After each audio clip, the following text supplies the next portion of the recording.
In this video, I'm going to walk you through my 2-camera setup using the Rgblink Mini-Edge SDI video switcher. The Rgblink Mini-Edge video switcher is a 5-channel video switcher that comes with 5 inputs. It has 4 SDI and 4 HDMI. You can switch between SDI mode or HDMI mode on the device, and the 5th channel controls the UVC mode and NDI. And this video switcher comes with a built-in audio mixer which has noise cancellation feature. This video switcher also comes with a built-in screen which makes it easy for you to handle your production without using external screen. I'm going to be making a full review about this video switcher soon on my YouTube channel, so make sure you subscribe to my YouTube channel and turn on your notification bell so you can get updates whenever I post new video. This video switcher was sent to me by Rgblink for this setup and to also make a review, and you can purchase this video switcher on Amazon. I'm going to be leaving the link in the description and on the pinned comment so you can purchase. Now for my 2-camera setup, I'm going to be using the A6300 with a 55-200 lens for the stage, and for my second camera I'm going to be using the tail camera to handle the roving shots. And I also have Holyrics connected to this video switcher to handle the Bible presentation. Next, we're going to head over to this setup and I'm going to show you everything I used, and I'm going to be playing the clips so you can see the output video we recorded using this video switcher. As you can see, this is the Rgblink video switcher over here with my 2-camera setup, and I also have the Bible presentation connected to the video switcher. With this video switcher, you don't need external screen. You can see the multi-view and also control everything, but if you need external screen, you can choose to connect external screen, which I'm going to be showing you in this video. And I'm currently doing a backup recording on this video switcher. At the back of the video switcher, channel 1 I have the stage camera connected, and channel 2 I have the roving camera connected, and on channel 4 I have the Bible presentation connected, and the TV for multi-view is also connected, and I'm also sending out the clean feed to 3 TVs in the church.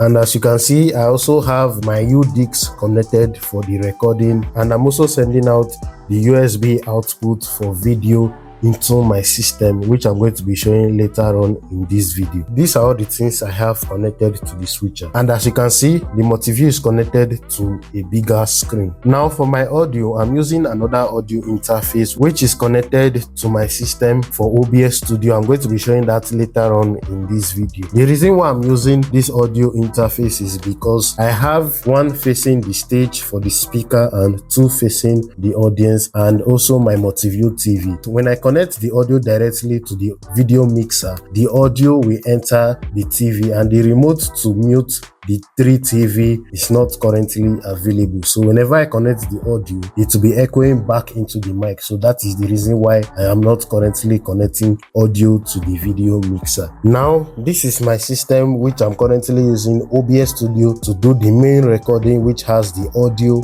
and the live stream. As you can see, I'm currently live streaming and recording, and when I open the input over here, as you can see, this is Rgblink USB 3.0 capture. So the Rgblink USB video output is connected to OBS Studio, which I'm currently using for the live stream and main recording. This video switcher has 10 views. On the view 1, I have one background. On the view 2, I have the design for offering on the view 2. And now on the view 3, I have the picture in picture, which has the camera 1 for stage and the Bible presentation, and also my background at the back of the picture in picture. And with the picture in picture, once they are reading the Bible, I will display the full view of the Bible presentation, and after the Bible, I'm going to switch back to picture in picture. So that is how I'm using it. I'll show the wider view of the Bible, and after that I move to picture in picture, which has the stage shot and the Bible presentation. And at the end of the service, once it is time for offering, I'll just click on view 2 to display the offering both on OBS Studio and the general screen in the audience, which makes it very easy for me. This is just a quick video of my multi-view. After this video, I'm going to be showing you the clear video we recorded on the video switcher, so you can be able to see the clarity of the video switcher.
This video switcher makes it easy for you to handle your setup, and with the built-in audio mixer, you can also connect your audio directly without using another audio interface. And do not forget to click the link in the description and on the pinned comment to purchase. If you found this video helpful, do not forget to hit the like button, comment, share and subscribe to my YouTube channel. And if you have any question, drop it down in the comment section below. If you want to learn more about media, the link to join my Telegram channel is in the description. Click the link below to join. My name is Ebenezer from OBS Studio. See you in my next video.